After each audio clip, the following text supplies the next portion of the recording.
To the US President Donald Trump, sir, I have been following you for some years and I know you as a man of your word. Whatever you say, you stand on it. You don't deviate, you don't compromise.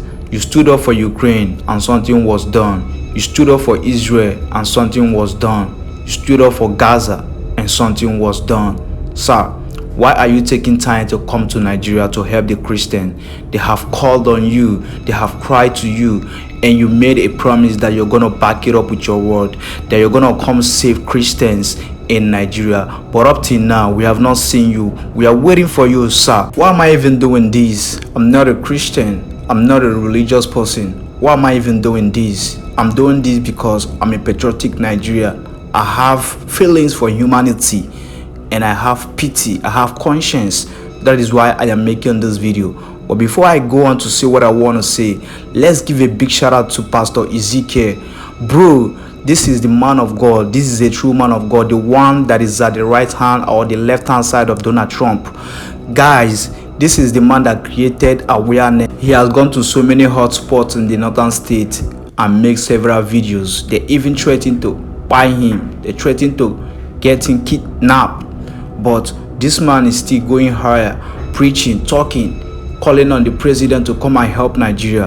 But why these other ones are the big daddy Jews? They have made money, so they don't care about humanity. They don't care about their members. That is why they can never preach what will benefit their members. All they do is preach what is going to be of their benefit, not for their members. These four men here are doing nothing, absolutely doing nothing, saying nothing regarding to the crisis that has been happening in the northern state of Nigeria. The other one will tell you that it is a risk for you to touch God's tithes. All he talks about is tithes. I call him monetization ministry. The other one will tell you that he needs hundreds of his children that can give him 1 billion each. 10 of his children that can give him 100 million each. I call it monetization gospel, monetization teaching.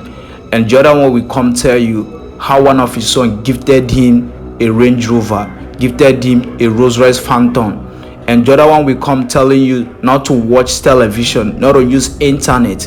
Now tell me, if not for the help of the social media, the help of the internet, how would have Donald Trump know that such thing is taking place in Nigeria?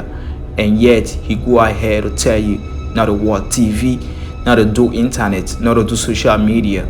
All they preach and teach is not even making a good impact in the society. It's not even adding up. No change. All their prayers, all their teachings, nothing. They keep cruising. They keep getting money, making money off of you. They can't speak on the crisis on Nigeria. They can't speak about the predicament that we are facing in Nigeria because none of their relatives are there. None of their children are there. Of course, their children are not there. But at this point, if you're still giving these four men your tithe, your seed, your offering, I don't know what to call you. I don't know how to classify you. I don't know where to put you at.